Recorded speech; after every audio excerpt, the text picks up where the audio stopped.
The ruling class. Elementi di Scienza Politica. Gaetano Mosca. Translation by Hannah D. Kahn. Edited and revised, with an introduction, by Arthur Livingston. 1896. Narrated by Skeptical Waves. Chapter 14. Evolution of Political Organization. 1. The political constitution of the Italic city had many points in common with the constitution of the Greek city. This may have been due to racial affinities between the Italic and Hellenic peoples, as has often been suggested. Through the Greek colonies in Sicily and Magna Graecia, Greek civilization may have made its influence felt upon the Italic peoples in an age much more remote than the period during which those colonies were conquered by the Romans. However that may be, in the primitive Italian city too, we find a king, a council of notables, and a popular assembly. There are references in the Roman histories to the existence of the kingly office among the Etruscans and Latins at a period when Rome still had kings, or had only recently driven them out, the case of Porsenna, for instance. Veii seems still to have had a king when it was captured by the Romans in 395 BC. Then later on, at the end of the 4th century BC and in the early decades of the 3rd, when the really historic period begins and the Italic populations are being forced to recognize the supremacy of Rome, we find no trace of hereditary royalty. It seems to have disappeared everywhere among them. What we do find are rivalries between aristocracy and plebs. They are in full swing. It was the general policy of Rome to favor the aristocrats in these quarrels in other cities. She very soundly reasoned that her supremacy could more safely be rested upon such elements, as more inclined to conservatism and social tranquility. The better to attain that end, she granted citizenship quite freely to notables in the federated cities. In a remote age Rome herself had her kings, her senate, composed of the heads of the various patrician clans that had combined in a federation to form the early city, and also her popular assembly, or comitium. Then hereditary royalty was abolished, as in Greece, and replaced by the consulate and other magistrates.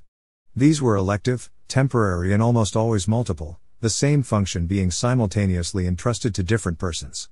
In Rome, too, conflicts soon arose between the old patrician citizenry, made up of members of the ancient gentes, and a new plebeian citizenry, made up largely of descendants of settlers from other places and of freed slaves. For a time, virtually two cities seem to have coexisted within the confines of the urbs, with magistracies peculiar to each.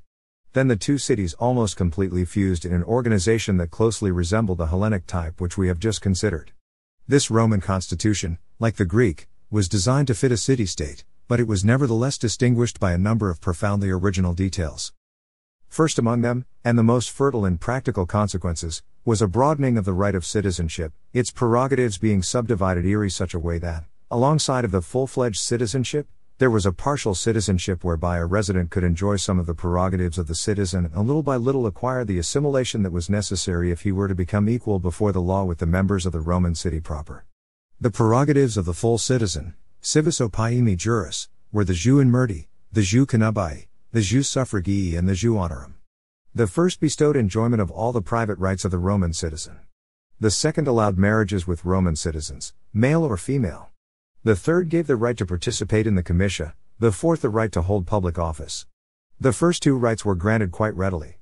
They served ordinarily as a preparation for obtaining the other rights. This device admitted of such an extension of the Roman citizenship that many persons enjoyed it who lived so far from Rome that, even having the right, they could scarcely avail themselves of the privilege of attending the comitia. In a word, Rome found a way to snap the fatal circle that had prevented the Greek city from expanding. By granting citizenship to people who lived far from Rome, she built steps, so to speak, in the abyss which, in Greece, had separated the man who was a citizen from the man who was not.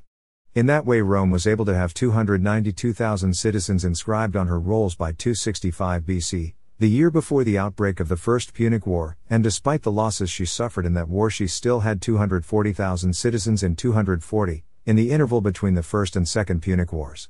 So she was in a position to recruit the many legions which enabled her to survive the terrible trials she suffered during Hannibal's invasion of Italy. One continuing along the same lines, Rome was able little by little to assimilate a vast territory and make a city of the world. Urbum fecisti quod prim orbis erit. So sang a native poet of Romanized Gaul in the 5th century AD, the age that witnessed the death agony of the empire. The second original trait in the republican constitution of ancient Rome lay in the considerably more aristocratic character which it succeeded in maintaining as compared with the Greek. The Roman Senate eventually ceased to be an assembly of the patricefamilias of the old clans. Its members were chosen by a censor from among men who had already held high offices. Not till a period relatively recent were the Cornicia Centuriata reformed in such a way as to deprive the highly propertied classes of their preponderance in them, and quite tardily also were the Comitia Tributa, in which numbers prevailed decidedly over property, admitted to parity with the Comitia Centuriata.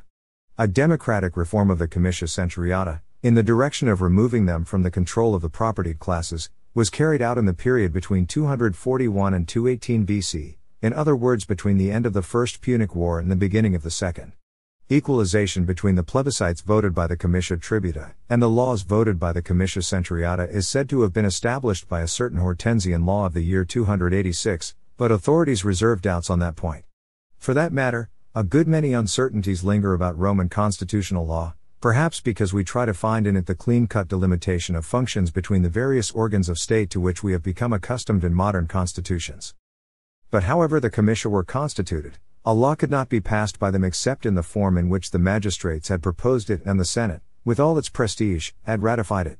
As for elective offices, custom rather than law prevented their being conferred on real commoners down to the last days of the Republic. The military tribunate was the first step that aspirants to a political career had to mount. Down to the Punic Wars that grade was open, as a matter of practice, only to members of the equestrian order, and it seems safe to assume that the few centurions who attained the rank of military tribunes during the Punic Wars were able to meet the property qualifications of the equestrian. Ferrero has soundly noted that during the period of the civil wars, except in the case of Quis Marius, who, for that matter, seems to have had equestrian origins, armies were always commanded by members of the great Roman families. Another thing, many citizens lived so far from Rome that a law provided that a trinundinum, an interval of 16 or 17, or, as others claim, of 24, days had to elapse between the date of the convocation of the Comitia and the date of their meeting. However the term trinundinum may be defined by modern scholars, it represented a period that was long enough for the Senate to find any number of urgent cases that required its attention. This helped to multiply the functions and expand the authority of the Senate, which was in a position to convene much more rapidly. Over this route the Senate came to hold, by the end of the Republic, virtually exclusive control of financial and foreign policy. 2. Following the day of the Gracchi, during the last century of the Republic, in other words, this aristocratic organization was modified or, rather, became unable to function normally. It became manifest that a city-state, organized along the lines of the Hellenic type, could not become a worldwide political body, however much it might be tinkered with or expanded. The Comitia represented the legal assemblage of the whole sovereign people in the Forum of Rome. That must already have seemed pretty much of a legal fiction by the time citizenship was extended to the peoples of Italy, 88 BC. It became a grand jest when a large part, if not an actual majority, of the citizens were scattered over the whole Mediterranean basin, far from Italian shores. A census taken in 28 BC, 3 years after the Battle of Edium, placed the number of citizens at 4,164,000. The census of the year 8 BC counted 4,233,000. The last census of which we have any information took place in AD 48, under the Emperor Claudius. It counted 5,891,012 citizens. Males under 17 years of age and females were not included in the count. The figures of the year 28 BC, therefore, already corresponded to a population of between 14 and 15 million persons, a much larger population than Italy could then accommodate, especially if one thinks of slaves and foreign residents. Nor was the annual alternation in public offices any longer practicable, once the incumbents had to be absent from Italy for years, in remote provinces where they were invested with almost absolute power. For the same reason the armies lost their character as annually recruited citizen militias. Gradually they came to be more like armies of professional soldiers, who were more closely bound to the general who commanded them for year after year than to the state at large. It was inevitable, therefore, that the old Civitas Romana should be transformed into a political organism that would be held together and governed by a professional bureaucracy and a standing army. This transformation took place when, to use ordinary language, the empire replaced the republic. One can second no prospect of an end to the dispute as to the actual intentions that Augustus and his confederates had when they inaugurated the new regime. One thing is certain, they were not trying to replace the old system with either an absolute monarchy or a limited monarchy, as we understand those terms today. But it is just as certain that the new arrangements they introduced marked a decisive step toward transforming the old city-state into a new form of political organization, which made far easier the task of holding together, governing and slowly assimilating the vast dominions that Rome had succeeded in conquering. It is a law, and perhaps a constant law, that as political organisms are transformed, later organisms retain broad traces of earlier organisms, especially of those immediately preceding. The new edifice is built more or less on the ruins of the old, and, in part at least, of materials supplied by it. This law is clearly confirmed in the case of the Augustan reform. That reform did not deprive the comitia of legislative power at one stroke. Those assemblies continued to be convoked from time to time. They functioned intermittently for more than a century after the Battle of Actium. But the power of enacting laws was little by little taken over by the Senate and the Emperor, and in the end entirely. Laws approved by the comitia are still important and numerous under Augustus. They are less frequent after his time, and then are gradually replaced by the Senatus Consultum and eventually by imperial decrees or institutes, constitat tones impertales. The last law known to have been approved by the comitia was a Lex Agraria enacted under the Emperor Nerva, reigned AD 96-98. As for what would correspond to the executive and judiciary powers of today, these were divided between the Senate and the Emperor. The Emperor was regarded as a civilian magistrate, who concentrated many powers in his own person, but left many others to the Senate in matters that concerned the city of Rome, Italy and the senatorial provinces. He assumed the functions of an absolute sovereign from the first in imperial provinces. These were looked upon as subject to military occupation. The Emperor governed at his discretion through a bureaucracy whose directors were chosen sometimes from among the senators but preferably from among ordinary equestrians.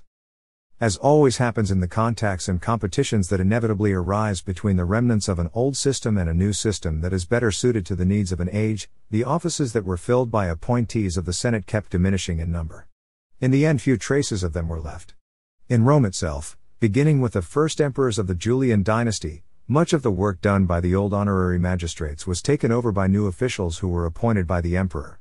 Gradually the regular bureaucracy, manned by knights and even by the emperor's freedmen, made its influence more and more felt throughout the empire. The Senate itself came to be recruited from the higher bureaucracy and from the great families of Italy and later of the whole Roman world. In practice, after the first emperors, its authority was confined within such limits as the emperors and their creatures were pleased to draw. The empire faced a serious crisis in the second half of the 3rd century and managed to survive it. But after that, Diocletian and Constantine had no difficulty in suppressing almost all memories and survivals of the old constitution of the city, or at least in reducing them to empty names that had no positive content. 2 concepts only were salvaged from the wreck. One was that the emperor derived his authority from the people. Thanks to the lawyers, that theory hung on until Justinian's time. The jurists of that emperor's day gave the famous dictum of Ulpian, quod principi placet legis habet vigorum, the prince's pleasure is law, a broad interpretation that it probably had not had at first, but in holding that the people had delegated legislative power to the sovereign in virtue of the lex regia de imperio, they too paid homage to the principle of popular sovereignty.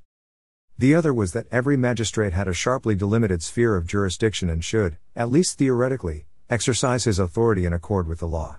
To that principle may be due partly the fact that administration by the Roman bureaucracy was certainly more systematic, and therefore more effective, than anything that the ancient Near Eastern empires had known. Sufficient proof of that is the remarkable way in which it succeeded in spreading the language, laws, manners and customs of Rome, and in bringing almost all the civilized world of that time into moral unity. 3. The prime causes for the decline of ancient civilization and the disintegration of the Roman Empire in the West constitute perhaps the most intricate and obscure problem in history. While studies of the last century have shed much light upon them, not all the darkness has yet been dispelled. The most obscure point in that great historic phenomenon still remains its beginning. Why that falling off in the supply of superior men? Why that artistic and literary decadence? They are already manifest in the 3rd century AD, when the ancient pagan ideals were outworn and the new Christian ideal had not yet spread among the educated classes. Certainly there were many grave evils in Roman society under the Low Empire. The system of taxation was burdensome and absurd. It exhausted sources of wealth, and it fell especially upon the middle classes, in other words upon the provincial bourgeoisie that composed the decurionate of the cities and towns. The body of decurions was made up of people who could meet the higher property qualifications. It exercised functions that were somewhat similar to those of our boards of aldermen. But it also had charge of collecting direct taxes, and in case a city could not pay its assigned quota in full, the decurions had to meet the deficit from their private means. The position of decurion was at first much sought after as a sign of social distinction. Eventually it became an abhorred one, and everybody tried to evade it. The decline of the middle classes left, facing each other, an aristocracy of great landed proprietors which supplied officials to the higher bureaucracy, and a numerous pauper class which, in the capital and the larger cities, was always in turmoil and lived partly on the dole of the state and later of the church, or else drifted along in the country in the semi-slavery of the tillers of the soil. Public safety was a very sketchy thing, and brigandage was rife. The historians mention one Bulla, who for a long time scoured Italy at the head of a gang of 600 bandits. In Gaul, brigandage by outlawed serfs, called bagaudae, wanderers, knapsackers, long persisted. For the rest, to see how widespread brigandage was at the time, one has only to read one of the few novels that classical antiquity bequeathed to us, The Golden Ass, Metamorphoses, of Apuleius. The rich defended themselves in these circumstances by maintaining private guards, strong-armed ruffians who were called bucklari, hardtack. People of moderate or small fortunes had no way of defending themselves. They simply succumbed. Public hygiene was not advanced far enough to allow the normal increment in population to fill the gaps left by famine, pestilence, raids by barbarians and other causes of unusual mortality. As happens in all very mature civilizations where religious checks are weak, the birth rate seems to have been low. Not even by the 5th century had Christianity penetrated the rural plebs deeply enough to overcome voluntary abortions and exposures of the newborn. The latter practice was so common in antiquity that recognitions of exposed foundlings were among the commonest themes in the ancient theater. Beginning with Diocletian's time, in order to deal with the grave depression that had fallen upon the empire about the middle of the 3rd century, the state assumed extraordinary powers and exercised extraordinary functions of control. It presumed to discipline the whole economic sphere of life, fixing wages and the prices of crops. In order to assure continuity in what we would now call public services, it prohibited those who were employed in them from leaving their positions and obliged the son to follow the trade his father had followed. Administration was seriously affected with a disease that is the curse of bureaucratic systems and the source of their every weakness: bribery, venality, graft. The Roman official of the Low Empire generally paid more attention to his private interests than to the public interest which he was charged to look out for. It is known from the many contemporary allusions that even at the highest levels of the bureaucratic scale nothing could be obtained without lavish gifts. When, for instance, the Emperor Valeries allowed the Goths to cross the Danube and settle in the territories of the empire, officials were commissioned to distribute food to them and take away their arms. But the officials were bribed with gifts. They left the barbarians their arms and appropriated the supplies. Very instructive in this connection is the report on an inquiry that was conducted in Tripolitania toward the end of the 4th century. It is digested in detail by Ammianus Marcellinus. On the other hand, it must not be forgotten that no human society is without its ills, and that along with them almost always comes a natural healing force that tends to mitigate their effects. The Eastern Empire suffered from the same troubles as the Western. It was not only able to survive them, but in the 6th century, under Justinian, and again in the 8th and 9th, under the iconoclastic emperors and the Macedonian dynasty, it had noteworthy spurts of energy. At those times it managed to save most of its territory and civilization from the barbarians who were attacking from the north, and it did the same later on against the Arabs. An individual dies when his organs are worn out by age and are no longer able to function normally, or else when he has weakened from some cause or other and is unable to resist infection. At first sight it might seem as though old age could never affect a people or a civilization, since human generations always reproduce themselves and each new generation has all the vigor of youth. Yet something that is altogether comparable to old age or organic debilitation does manifest itself in peoples. There come times when moral bonds seem to slacken, when the religion, or the patriotic sentiment, that has been the instrument of social cohesion, loses its hold, and when the natural healing force, the power to react, fails to operate.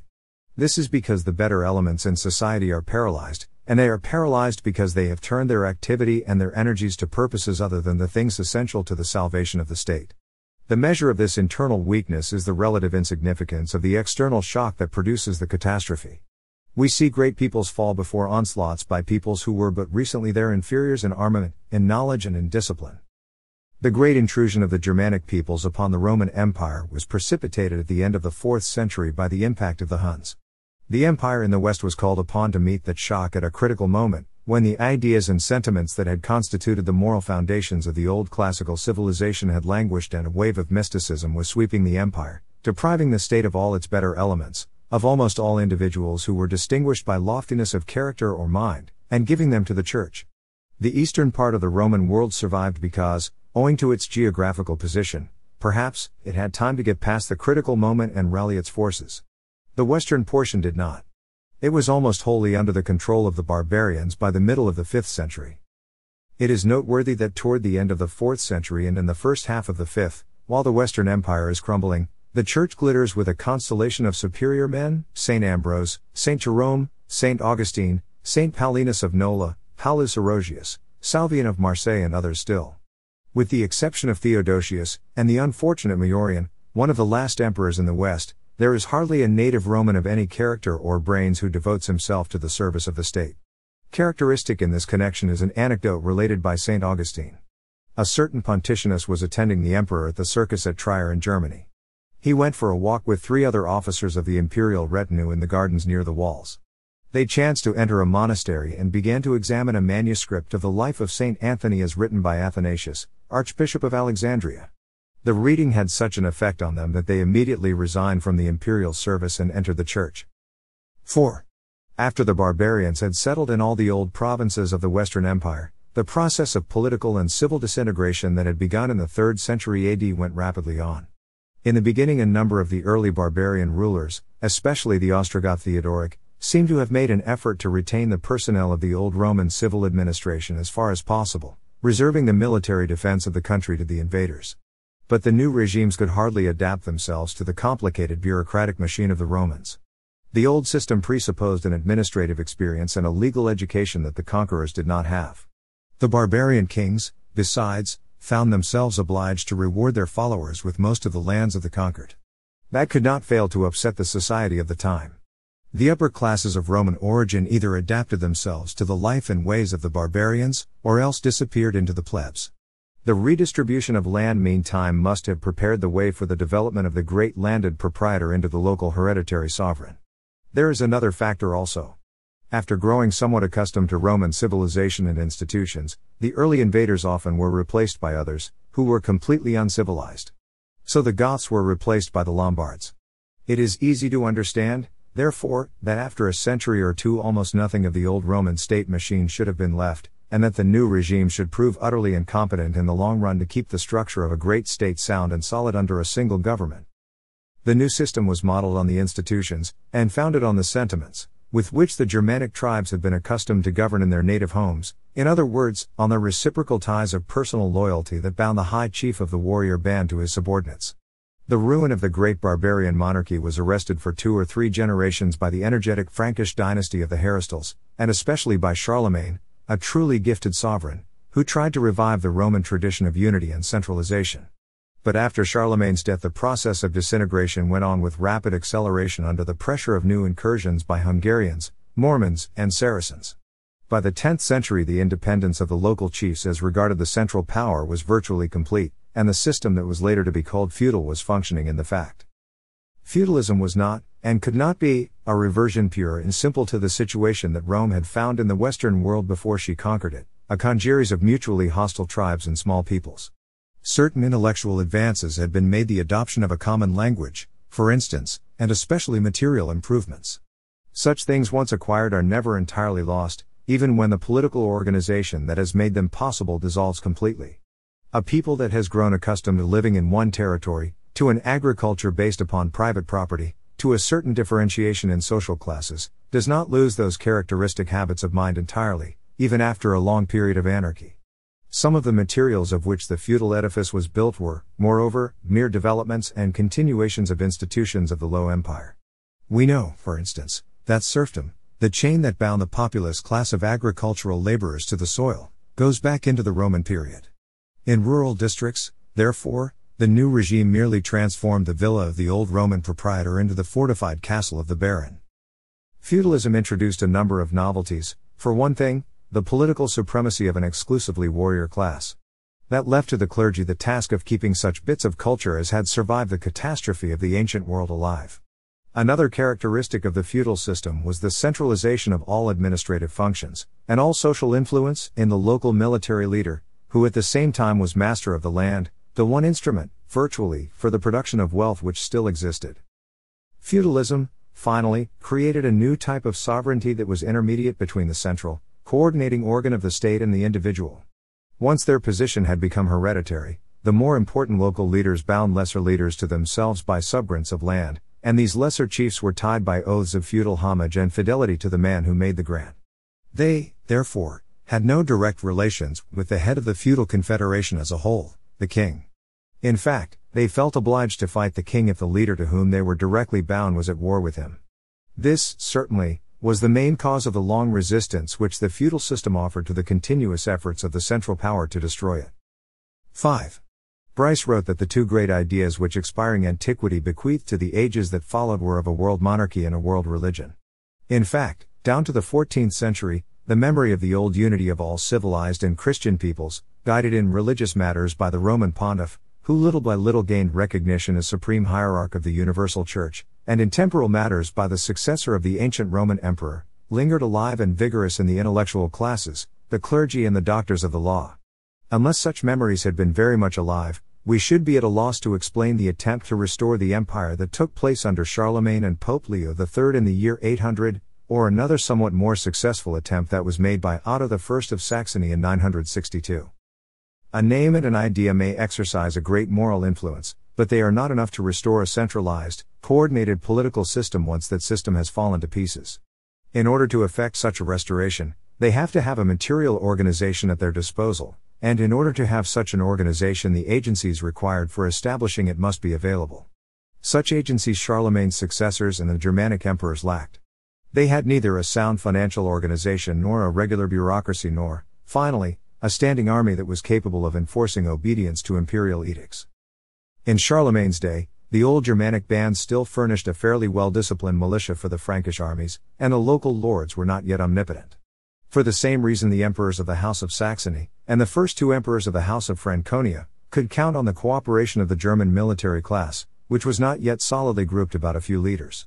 Imperial and regal power attained its maximum efficiency in Germany under Henry III of Franconia. That emperor managed for some time to keep a few of the principal duchies unfilled, or to have them occupied by relatives of the reigning house. He held the Duchy of Franconia and, for a time, the Duchy of Swabia under his personal dominion, and further retained the exclusive right to name the holders of the great ecclesiastical fiefs, bishoprics and abbacies, which were not hereditary, and which covered almost half of the territory of Germany. Henry III died an untimely death. Henry IV at that moment was a minor and he was personally weak. His struggles with the papacy permitted the higher German nobility to regain the ground it had lost. But the moment the feudal system had taken a stronghold in Germany, the military base of the empire became shaky. Then the struggle between the empire and the church gave the local sovereignties the support of a great moral force in their clash with imperial authority. The effort to re-establish the worldwide political unity of Christian peoples, which Charlemagne had made and which Otto I of Saxony had repeated, may be considered a complete and final failure with the death of Frederick II of Hohenstaufen. But the state of semi-barbarism which characterized the darkest period of the Middle Ages in Central and Western Europe was not to be eternal. Civilization was to rise again. The process of reabsorbing local powers into the central organ of the state had, therefore, to start anew under a different form, and, in fact, what the representative of the ancient Roman Empire had been unable to do became the task of the various national monarchies. Meantime, from about the year 1000 on, another sort of local sovereignty had begun to rise alongside of the fief, the medieval town, the commune. The commune was a federation of guilds, neighborhood organizations and trade corporations, all the various associations of people who were neither nobles nor subject vassals, which were organized in the more troublous periods of feudal anarchy in order that those who belonged to them might enjoy a certain measure of personal security through mutual defense. The communes became powerful first in northern Italy and then in Germany and Flanders, and in those countries they were one of the greatest obstacles to the growth of the power of the Holy Roman Emperor. They achieved more modest positions in France, England, the Iberian kingdoms and southern Italy. In those countries they supported the crown against feudalism. In general, the national monarchies claimed historical connections with the old barbarian monarchies, which the invading Germans had set up on the ruins of the ancient Roman Empire. But after the period of political dissolution that occurred under Charlemagne's first successors, they began to take shape again following geographic and linguistic lines rather than historic traditions. The France of St. Louis, for instance, did not correspond to the old territory of the Franks. In one direction it embraced ancient Septimania, which the Visigoths had formerly controlled. In the other it withdrew from Flanders, Franconia and the Rhineland, which were all Germanic territories and were eventually attracted into the orbit of the Holy Roman Empire. Furthermore, though his title might derive officially from the titles with which the old barbarian kings had adorned their persons, the national king was at first only the head, and sometimes the nominal head, of a federation of great barons, first among them, but first among peers. Hugh Capet and Philip Augustus were looked upon in just that way in France. King John of England appears in that guise in the text of the Magna Clarta, and so do the kings of Aragon in the oath which they were obliged to take before the Cortes. As is well known, the barons of Aragon, in council assembled, invited the new king to swear that he would keep all the old agreements. Before enumerating them, they repeated a declaration: "We, who one by one are your equals and all united are more than your equals, name you our king on the following conditions." And when the conditions had been read, they concluded, "and otherwise not." More than 6 centuries of struggle and slow but constant ferment were needed for the feudal king to develop into the absolute king, the feudal hierarchy into a regular bureaucracy, and the army made up of the nobles in arms and their vassals into a regular standing army. During those 600 years there were periods when feudalism was able to take advantage of critical moments that country and crown chanced to be passing through and regain some of its lost ground. High in the end victory rested with centralized monarchy. The kings little by little succeeded in gathering into their hands assemblages of material agencies that were greater than the feudal nobility could match. They also made shrewd use of the support of the communes and of powerful and constant moral forces, such as the widespread belief that reigning dynasties had been divinely appointed to rule, or a theory of the doctors of law that the king, like the ancient Roman emperor, was the sovereign will that created law and the sovereign power that enforced it. The process by which feudal monarchy evolved into an absolute bureaucratic monarchy might be called typical or normal, since it was followed in France and in a number of other countries in Europe. Nevertheless, there were other processes which led, or might have led, to the same results. The Commune of Milan, for instance, in the Valley of the Two, developed first into a signoria, or tyranny, and then into a duchy. In the first half of the 15th century it subjected many other communes and acquired a fairly extensive territory. It might easily have become a modern national kingdom. Elsewhere great feudatories enlarged their domains and transformed them into kingdoms. That was the case with the Margraves of Brandenburg, who became kings of Prussia and then emperors of Germany, and with the Dukes of Savoy, who became kings of Sardinia and finally of Italy. Economic causes seem to have exercised very little influence on the transformation of the feudal state into the bureaucratic state, and that evolution certainly is one of the events that have most profoundly modified the history of the world. Systems of economic production did not undergo any very radical changes between the 14th century and the 17th, especially if we compare them with the changes that took place after bureaucratic absolutism was founded. On the other hand, between the end of the 15th century and the second half of the 17th, in other words, during the period when the feudal system was losing ground every day and was being permanently tamed, a far-reaching revolution was taking place in military art and organization, owing to improvements in firearms and their wider and wider use. The baronial castle could easily and rapidly be battered down as soon as cannon became common weapons. The heavy cavalry had been made up of nobles, the only ones who could find time for long training, and money for the expensive knightly equipment. But cavalry ceased to be the arm that decided battles, once the arquebus had been perfected and the infantry had generally adopted it. We saw above, Chapter 13, Section 3, that changes in armament had a very perceptible influence on political developments in the Hellenic city in the 7th and 6th centuries BC. So in Japan, at the end of the 16th and the beginning of the 17th century, monarchical centralization, with the shoguns of the Tokugawa family, prevailed over feudalism shortly after the introduction of firearms, which were made known to that country by the Portuguese. 6. The absolute bureaucratic state may be regarded as permanently established and fully developed in France at the beginning of the personal reign of Louis XIV, in 1661, that is. At the same time, or soon after, the strengthening of central authority and the absorption of local sovereignties became more or less completely generalized throughout Europe. The few states, such as Poland or Venice, that would not, or could not, move with the times or transform their constitutions, lost power and cohesion and disappeared before the end of the 18th century.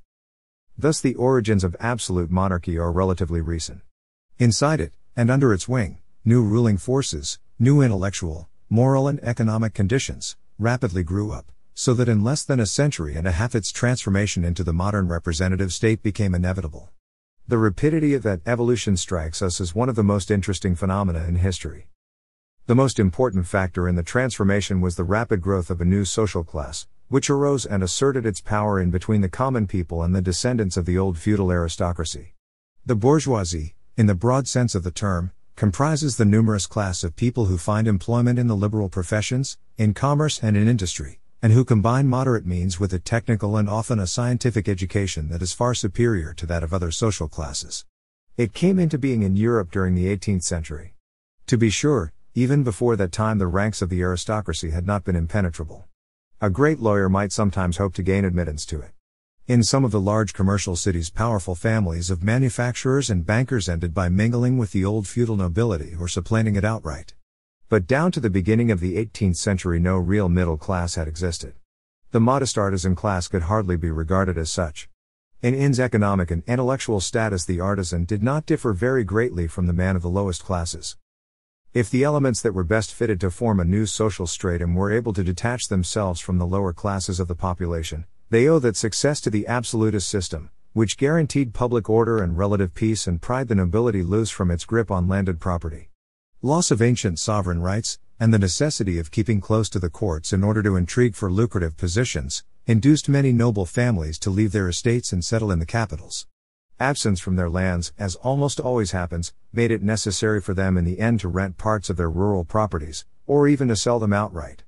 From such tenants, or new owners, a rural bourgeoisie arose. At the same time this new social stratum absorbed the less wealthy and more active elements of the old nobility also and formed the class that came to be known in Russia and Germany by the very expressive term intelligentsia. This new middle class is sharply distinguished from the laboring classes by its scientific and literary education, by its manners and habits. On the other hand, because of its economic status, it sometimes mingles with the more well-to-do orders of society, but then again at times draws wholly apart from them. The class, as we have seen, began to be noticeable in some countries during the last decades of the 17th century. It developed and became influential in all Central and Western Europe during the 18th century and in the first half of the 19th. Its development in a way runs parallel to the development of secondary, classical and technical education, and to the growth of universities. This class had no sooner developed its characteristic traits and acquired consciousness of its own power and importance than it perceived that it was the victim of a great injustice.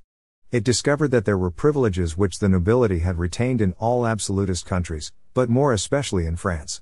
We have already encountered a virtually constant law in history, that every new political edifice must to some extent be built of rubbish and remnants from the structure that it has replaced. Following that law, the absolutist system had necessarily derived almost all the elements of the new civil and military bureaucracy that began to rule the state from the nobility and the clergy, whom it had deprived of traditional territorial sovereignties. For the members of the nobility, in particular, it had reserved all the highest and most lucrative offices in government. All that seemed natural enough as long as there was only a plebs below the nobility, and as long as a traditional habit of commanding was the best and practically the only requisite for leadership. But it came to look like a hateful and harmful parasitism on society the moment education and technical preparation, in which the privileged classes generally allowed the new middle class to surpass them, became the requisites that were most in demand for exercising the higher public functions. Now it is conceivable that the bourgeoisie might have managed, first to undermine the privileges of the nobility, and then to destroy them or reduce them to empty forms, without making any radical change in the organization of the state. This might actually have come to pass had not a new political psychology, which was profoundly different from the one that preceded it, grown up in the course of the 18th century. It might have come to pass had there not been a European country in which, because of its insular position, political organization had a very different history from that of continental systems, so that by the 18th century it had developed a form of government that seemed, at least, to supply a practical model of a constitution capable of realizing the aspirations born of the new psychology mentioned. Divine right, as Bossuet understood the principle at the end of the 17th century, meant that the people could never rebel against their rulers, however wicked they might be, and that rulers were accountable only to God for the way they exercised their power. The principle had never been interpreted in that manner by medieval writers, nor by writers after them down to the 17th century. St. Thomas, for instance, in the Summa, justifies rebellion in certain cases, and admits that peoples choose for themselves the form of government that they consider most appropriate. He shows a personal preference for a mixed government, in which the three forms of the Aristotelian classification, monarchy, aristocracy and democracy, are blended and balanced. Now on the continent of Europe, religious sentiment, which alone was capable of furnishing a moral basis for the principle of divine right, had greatly weakened by the 18th century. All memories and survivals of the old feudal system had fallen into discredit as relics of a barbarous age.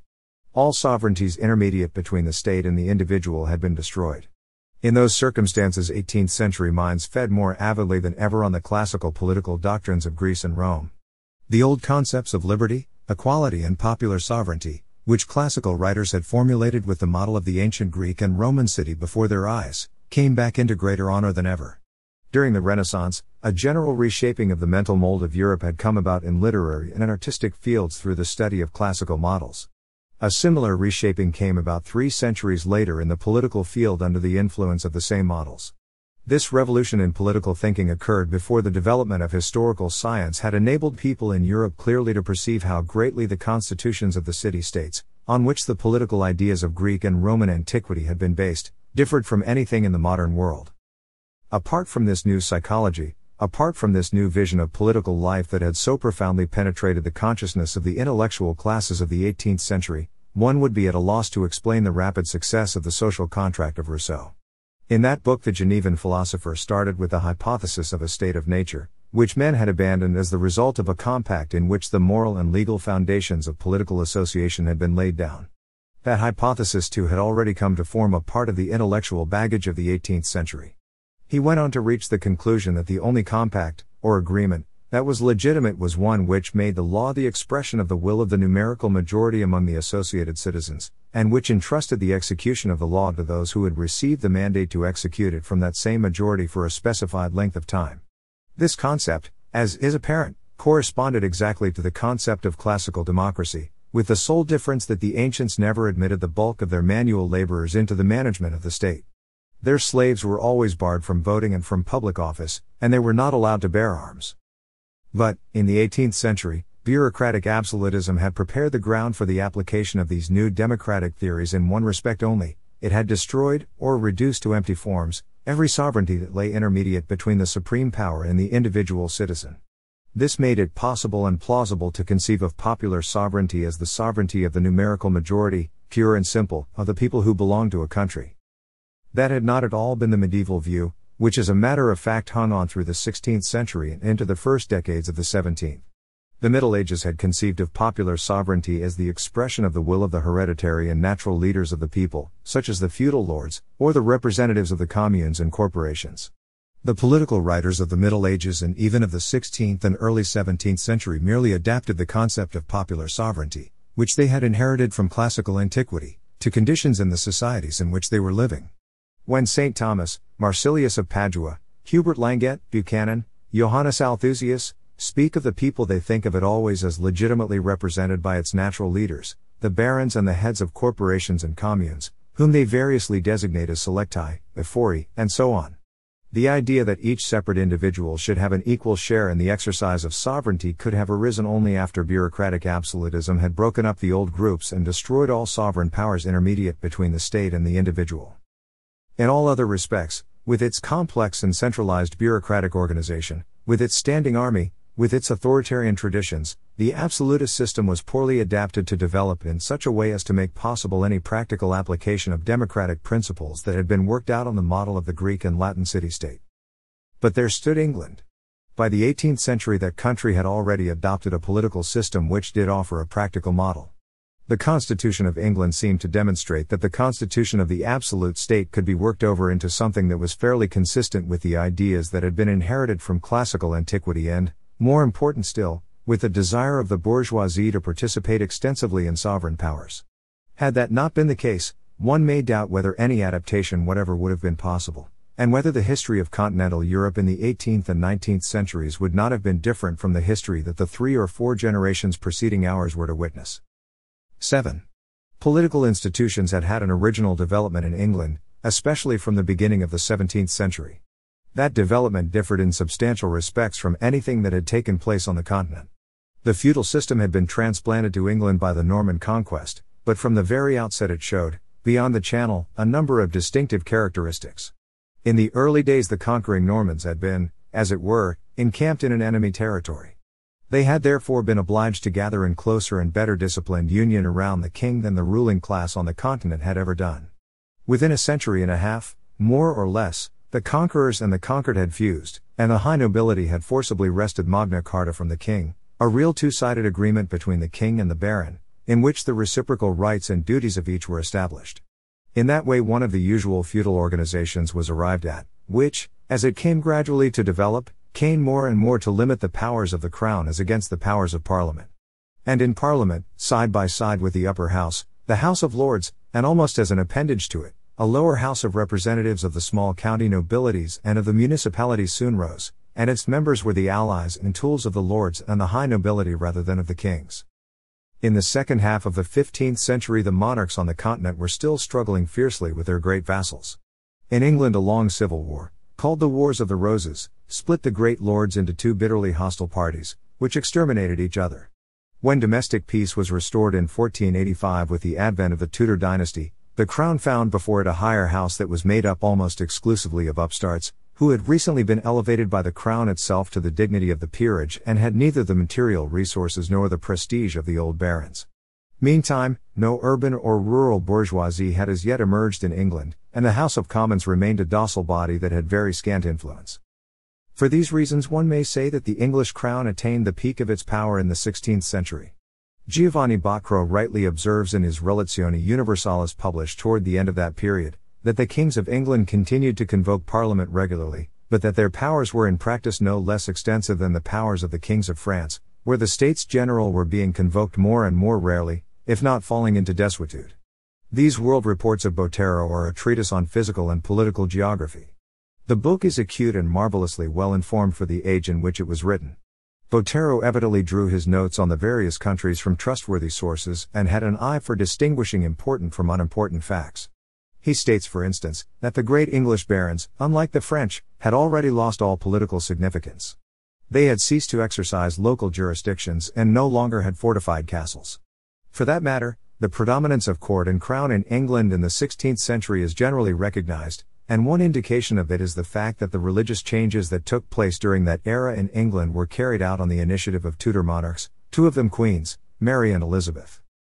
It may have been largely because of the ease with which the Tudors, and their courtiers and officials, could direct the political life of their country almost unopposed, that the English crown neglected to create at that time the two most essential instruments of monarchical absolutism, a standing army and a stable and regular bureaucracy. Partly for economy's sake, partly because England's insular position ensured her against foreign invasions, the kings of the Tudor family regarded a sufficient and armed militia that was recruited in each county from among its natives, individual soldiers returning to their ordinary occupations after some days of periodic drilling. Considerations of economy seem also to have dictated the policy of entrusting the civil offices of Lord Lieutenant, Sheriff, Coroner, and so on, in the provinces, to local notables. These men gladly served without stipend, because such posts lent prestige to the persons who held them and luster to their families. But there was always the chance that their loyalty might waver or become conditional on occasions when public opinion happened to be against king and court, and in the end, what the English call self-government became one of the main causes of the predominance of Parliament over the Crown. Early in the 17th century, in fact, the Stuarts set out to establish an absolutist system. At once opposition awakened in the House of Commons, which represented the rural and urban middle classes. Those classes had been able to emerge across the Channel, in a country that had not been pauperized by foreign and civil wars, and was therefore not overburdened with taxes, some generations earlier than they did on the continent.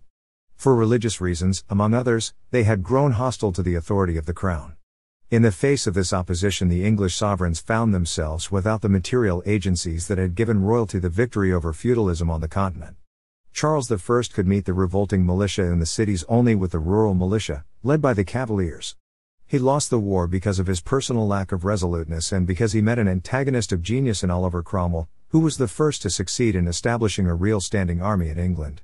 So after more than a half-century of struggle, in which a king lost his head on the block, the influence of the political forces that were represented in Parliament overcame once and for all the influences represented by the supporters of royalty. This victory took the form of law in a series of Acts of Parliament that were duly sanctioned by the Crown. Some of them, such as the Habeas Corpus Act, were designed to assure the personal freedom of all Englishmen by putting effective restraints on the arbitrariness of Crown officials. Others, like the Bill of Rights of 1689 and the Act of Settlement of 1701, contained provisions of the same sort, along with new ones, whereby the Crown was indirectly obligated to govern in accordance with laws approved by Parliament. One need mention just one provision in the Act of Settlement, whereby no act of the government was valid unless it had been countersigned by a member of the Privy Council, who therefore became personally responsible for its legality. This history-making provision is contained in the fourth clause of the Act. It enabled absolute monarchy to develop into representative monarchy all over Europe. The Privy Council was a consulting body of high officials who assisted the king in the exercise of executive power. Toward the end of the 17th century, meetings of the Privy Council began to be held pro forma. Finally, they were allowed to lapse altogether, because it was too large a body. The Privy Council meetings were replaced by meetings of its more influential members, and these constituted what came to be called the Cabinet. With the advent of the Hanoverian dynasty in 1714, the political preponderance of the elective chamber gained great momentum, because the Crown began habitually to choose members of the Cabinet, or shrunken Privy Council, which was entrusted with the exercise of executive power, from among outstanding personalities in the lower house majority. By the end of the 18th century, therefore, the independence of the English courts had been guaranteed by the principle of life tenure. Guarantees against arbitrary arrest and imprisonment had been acquired for every Englishman. As for liberty of the press, preventive censorship was abolished in 1094. Though punishment of press offences continued severe down to the end of the century, it became much milder after a press law had been approved in 1778, at the instance of Fox. In England, in other words, a constitutional system prevailed which, in its main outlines and in its distinctive characteristics, was very like modern representative systems. The great originality of English constitutional history, it should be noted, lies in the slow and gradual transformation of the feudal system, as recognized in the Magna Carta, into a modern representative system. That transformation was completed in the 19th century, without the countries having had to traverse the period of bureaucratic and military absolutism that was experienced to a greater or lesser extent by all the countries of continental Europe. But the resemblance between the English constitution as it was in the 18th century and modern representative organization on a democratic basis lies more in the forms than in the substance. It is great if we think of the functioning of the principal organs of the state. It is very slight, or non-existent, if we think of the way in which those organs were constituted, or of the political forces that they represented. Even then, the English elective chamber was the preponderant power in the state, but the right to vote was granted only to a small minority of citizens, who enjoyed it either because they were owners of landed property in the rural counties, or by virtue of rights and customs which oftentimes, in the boroughs, which sometimes comprised fairly large cities, went as far back as the Middle Ages. As a result, elections of large numbers of representatives depended upon a few hundred great proprietors, who in addition often sat by hereditary right in the House of Lords. In his Contrôle Social, which was published in 1762, Rousseau demonstrated with seemingly rigorous, not to say mathematical, logic that the only legitimate authority was an authority that was based on the consent of the numerical majority of the associated citizens. Some 15 years before that, in his Esprit des Lots, Montesquieu had scrutinized and, one might almost say, dissected the English constitution of the time, and he had reached the conclusion that its superiority lay in the separation and independence of the three fundamental powers of the state, which, in his opinion, were the legislative, the executive and the judiciary. Now the representative systems of the 19th century resulted from a blend of the ideas of the Genevan philosopher, which, furthermore, were very similar to the ideas that classical antiquity had worked out, with the ideas of the keen magistrate of Bordeaux. To make the elective chamber the organ of the preponderant political forces and have it elected by broad-based, or even universal, suffrage was enough to give the impression that the old absolute, bureaucratic state had been transformed into a system that was based on popular sovereignty as the ancients had understood it, or, better, as Rousseau and his followers understood it. If one may venture the comparison, 19th century constitutional systems were like suits of clothes that had been cut on the pattern of the English constitution of the Hanoverian period, but were made of a cloth that had a thread or two of principles of pure democracy. 8. The generations that lived during the 19th century were inclined to regard the revolution that overthrew the old absolutist regimes at the end of the 18th century and then, after the Napoleonic interlude, established representative systems first in France and then gradually in other countries of Western and Central Europe, as the greatest of social cataclysms. That point of view is very like the common optical illusion whereby objects that are close to us seem to be larger than those far away. As a matter of fact, the cataclysm which our great-great-grandfathers witnessed, and which was followed by many smaller ones in which our grandfathers' fathers were actors and spectators, seems relatively insignificant if we compare it with the great collapse of human civilization that preceded and followed the fall of the Roman Empire in the West, or with the terrible Mongol invasions of the 13th century that reached from China in the East to Hungary in the West and sorely tried a truly vast portion of the world. If it were possible to foresee the future at all clearly, One might venture to predict that the convulsions that were occasioned by the advent and spread of liberal institutions and the representative system will probably be considered trivial as compared with the one which may be the cause, and at the same time the effect, of their disappearance from the earth. Among the shocks that accompanied the establishment of the representative system, the first and most violent occurred in France in the last decade of the 18th century. At that time in France there was one of those great and sudden displacements of wealth, to the damage of one class and the gain of other classes, which are wont to attend all serious and deep-reaching political upheavals. Right in France the overturn came suddenly, and to the great majority of the people then living it was practically unforeseen. Because of the political unpreparedness of the old privileged classes and of those which aspired to supplant them, it did not find men who were capable of directing and controlling it, and the revolutionary wave dissolved the old state organization without having another one ready to replace it.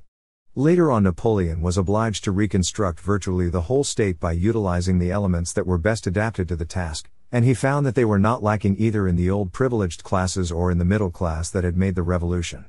But when the representative system came to be adopted in most of the other countries in Europe, its coming had been long foreseen and was socially ripe. It was possible to inaugurate it, therefore, without serious disturbances, unless we choose to regard as serious the movements that took place pretty generally throughout Europe in 1848 and 1849. So, about the middle of the 19th century, roughly, a new type of political organization came into vogue. It naturally presents differing varieties, or subtypes, according to the countries that have adopted it. A form of the constitutional monarchy, for instance, was in force in Germany down to 1918. There the executive power did not emanate from the majority in the elective chamber. In that respect the German system differed from the type of parliamentary monarchy, in force in England and Belgium, in which ministries resign when they lose their majority in the elective chamber. A parliamentary republican state is in force in France, and a presidential republican state in the United States, see above, Chapter 10, Section 17. In the latter country, the president is head of the state and at the same time head of the government. We adopt the expression modern representative state as covering all the many varieties of that form of constitution. The representative system, as we have seen, resulted from notions and concepts that had been inherited from classical antiquity but were adapted to the requirements of 19th century society, a very different sort of society from the society that had evolved the city-state of Greece and Rome. It was cut to a pattern that had been worked out in England in the two preceding centuries, almost empirically, and as the consequence of very special circumstances in English history. Nevertheless, the new constitutions corresponded amazingly well to the ways of thinking and the social requirements of the age that had adopted them. Maintaining a fairly good public order, and supported by marvelous scientific discoveries that supplied the means for achieving an economic progress that had not even been dreamed of before, they went hand in hand with a material prosperity that cannot be matched in the history of other ages and other civilizations. Not only that, during the whole 19th century they managed to maintain undisputed throughout the world a supremacy of the peoples of European civilization that had begun to take shape a century earlier. The preponderance of states of European civilization over states of Asiatic civilization became conspicuous early in the 18th century, when Turkey began to give signs of weakness as compared with the rest of Europe. That country had maintained its full offensive vigor down to the Siege of Vienna in 1683. The English conquered India in the second half of the 18th century. The French might have done the same had they realized the importance of the game that was being played in the Orient in time. European preponderance held on unshaken during the 19th century. In our day it received its first powerful shock in the victory of Japan over Russia. The Asiatics are now beginning rapidly to understand that they can adopt the administrative and military organization of Europe and America and profit by Western scientific progress, without abandoning their own type of civilization.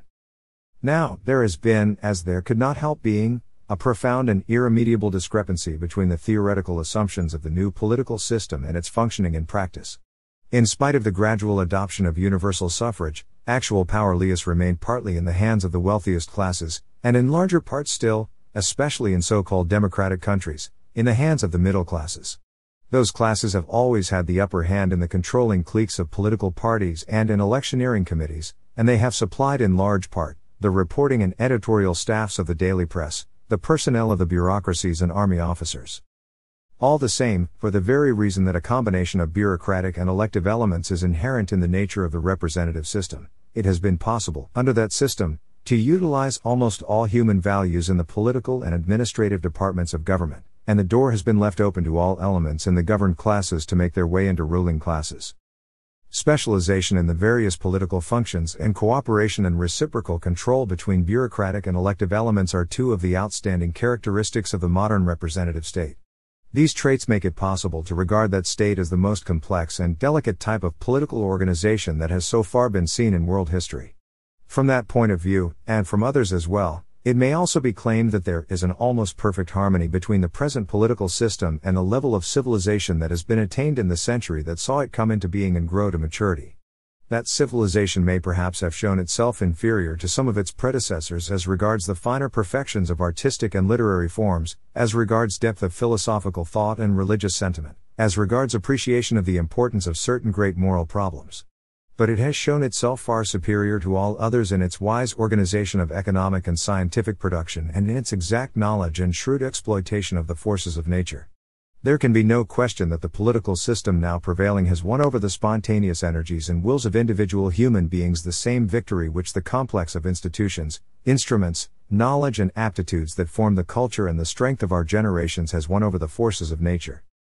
Certainly, it was possible yesterday, and it is possible today, for the special interests of small organized minorities to prevail over the collective interest, paralyzing the activity of those whose duty it is to safeguard the latter.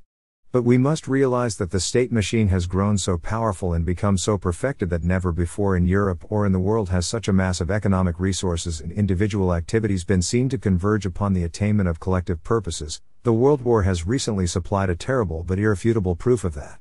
If it be objected that some ancient cities, and perhaps some of the medieval communes, on occasion exerted no less effort in proportion to their size, the answer is that the smaller the organism, the easier it is to coordinate the activities of the cells that compose it.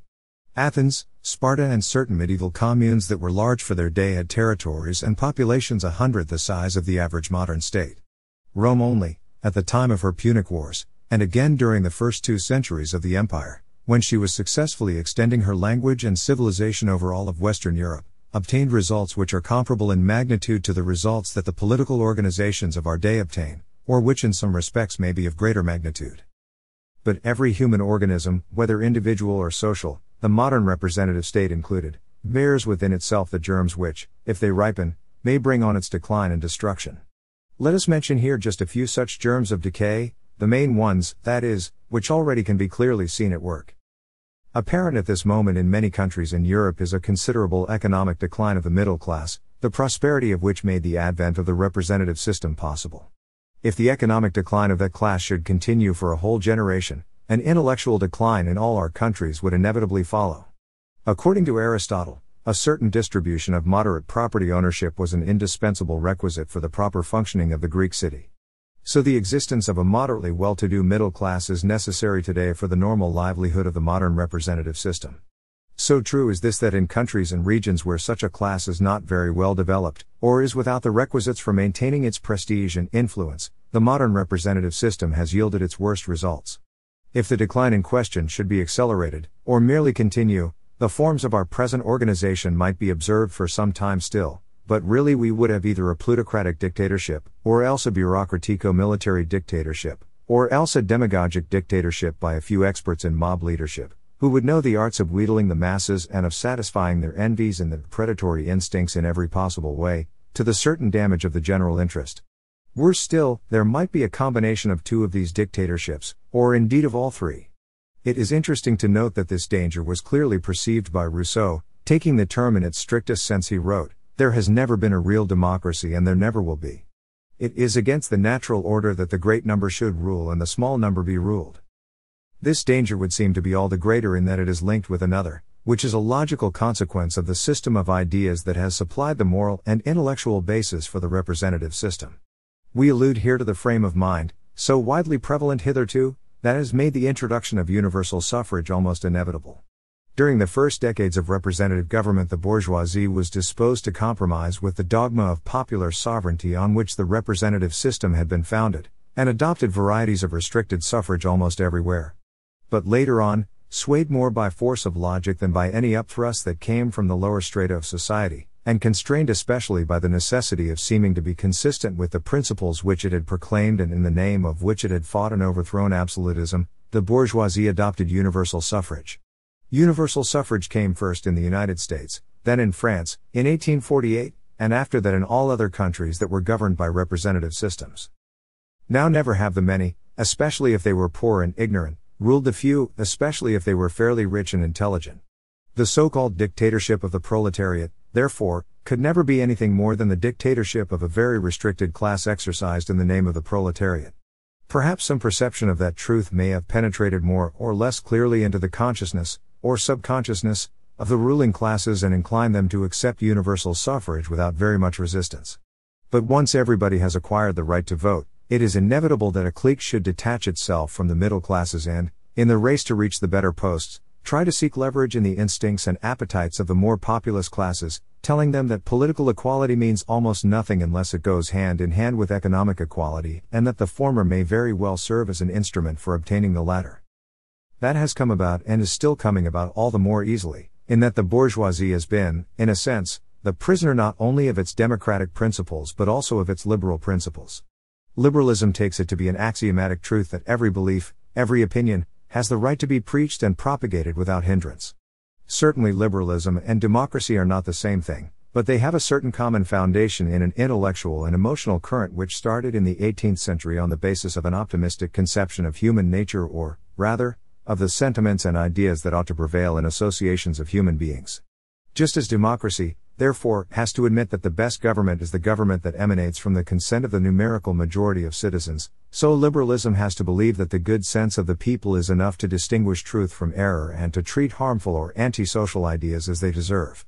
Our ruling classes have molded their conduct to fit those principles, and it is not to be wondered at, therefore, that in many countries a new doctrine, indeed a new religion, is being widely proclaimed and has widely spread. From a theoretical standpoint, this doctrine could be presumed to be unfitted for reconstructing a better, and especially a more moral, system of social and political organization than we have at present, and practical experience has shown it to be so. Certainly it could not be better fitted for destroying the present system. To all this we must add the great complexity of the modern economic system and the resulting specialization in activities that is required for the production and distribution of the commodities and services that are most essential to the daily life of society as a whole and therefore of the state. If we realize that under these circumstances it is possible for small minorities to cause the most serious disturbances in the whole social system simply by folding their arms, we are in a position to gain some slight conception of the destructive force of the elements which are at present corroding the framework of our political and social structure and threatening its existence.